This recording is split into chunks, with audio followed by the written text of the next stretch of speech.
season 2, Emmy-nominated show. You guys are already set up for season 3.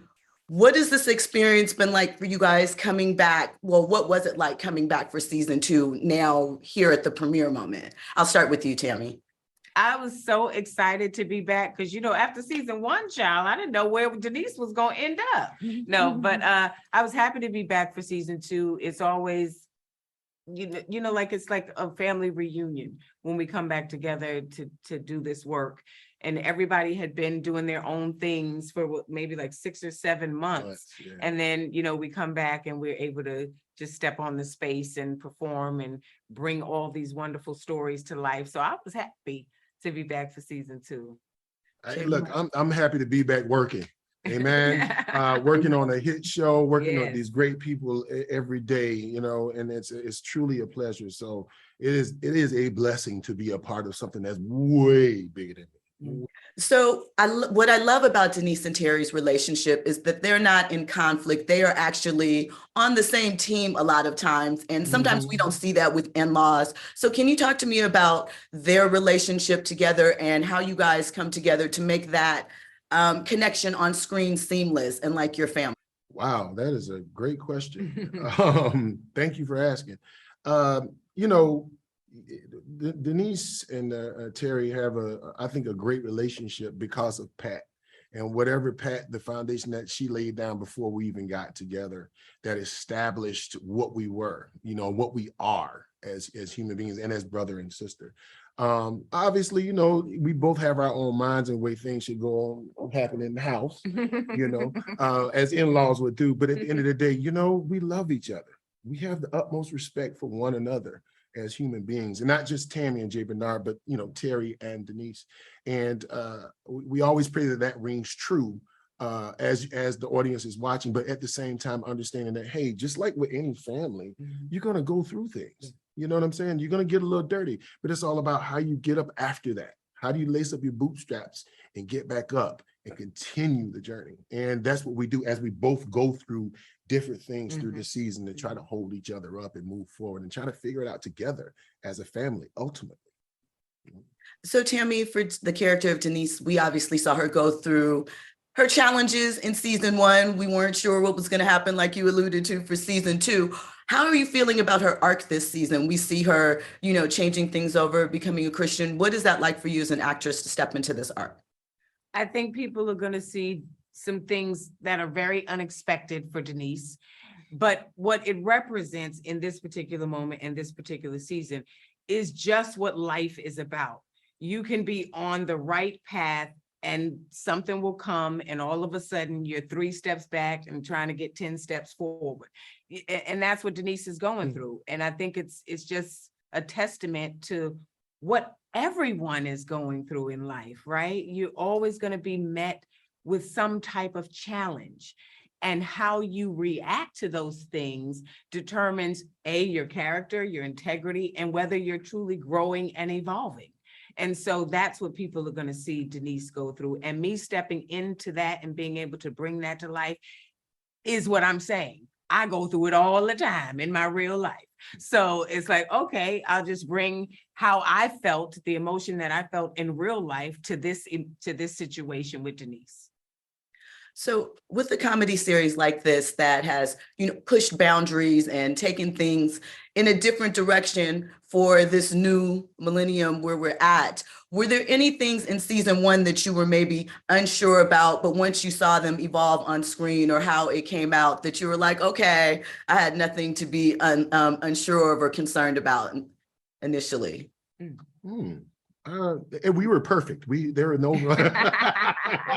I honestly, I've never thought about that. To be honest with you, and I'm gonna just piggyback off of what Tami was saying. It's like families go through things all the time, and it's about how you pick yourself up and move forward. And so in season 1, we're trying to pick those pieces up and figure out what that is until the end, where things come to a head. Into this season. You know what I'm saying? So creatively, Tami, I know that you've been producing, directing. You also have a new show on VH1 coming out.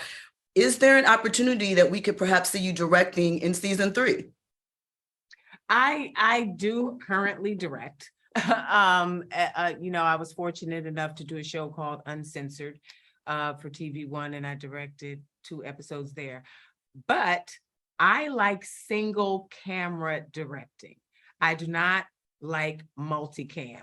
And a lot of people do not understand how difficult that is for a director, which is why Mary Lou Belli being nominated for directing, it's just like, wow, you know what I mean? Because you're watching 4 or 5 cameras, you're still trying to look at the actors, you're calling out cues to sound, tech, all this other stuff.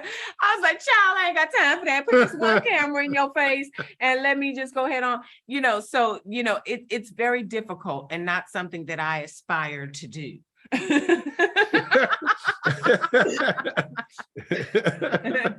Period. Period. With the T at the end of it. But now if you got a movie that you want me to come do, I'm there with my camera, my 2 cameras I'm gonna bring, because I ain't gonna bring more than 2. I'm there for that. Turn it around. And Yes.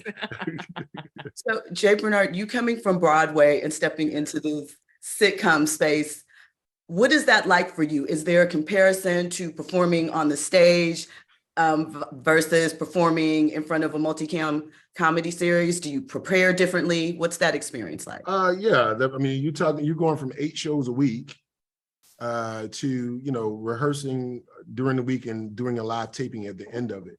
The thing that I would say is the same about the 2 in this genre is with the 3 cam and how we shoot it with the live audience is the closest splice you're going to get to theater.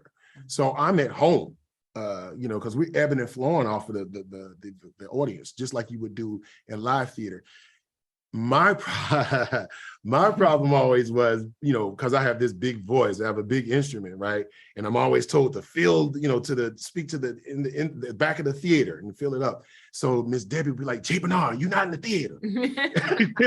This is a conversation. So it's a great thing that I learned doing this every day and working with these awesome actors and the crew with our production and understanding what that medium is. So I think that was the biggest thing for me, is not playing so big because I don't have to, because this is what y'all want to see. That conversation dropped into that low register, child. Hit us with it. We appreciate that. Yeah. So I think that was the biggest difference, being so big to bring it down, So there's so many funny situations that we see throughout. I want to know, do you guys make room for ad-libs or improv when you're going in the script, or are we stick strictly what's on the page and we're working through that? Miss Pat is one big ad-lib. No. She's not. And I mean Miss Pat, the star of our show. Got it. She don't never say what's on the paper. No. But that's what makes it good, because it's elevated our chops. Because now picture this. We've read the script and we know what Pat is supposed to say, but then Pat don't say that. And so we have to figure out, now what is our response to this line? Because is this the one that she was supposed to say right here? And then we got to find our way back to the script. So you were acting down all over the place. You like every tool in the toolbox. Yes. But it's definitely helped me. Because I'm like, okay, all right, okay. I got to be able to, just deliver what it is I'm supposed to say, no matter what she says, and then figuring out tonality and intensity, what is the emotion supposed to be, because now it's not the line that I thought was coming. And that has helped me, quite honestly. Likewise too. And sometimes Jordan comes in on set. Yes. Whisper new. I mean, we're in the middle of any whatever the atmosphere of the scene may be. Yes. Jordan come in and like, hey man, Little Red Riding Hood fell off the tree and he had to go to the bathroom. Now go make that work. Go say that. Yeah. So we like, and you're like, so forget the other line. Yeah, forget that one. Just say this. So this is what it's like every day, and especially when we're taping. So. Well, you listening guys, listening is the key. Listening is key. Oh, listening is key.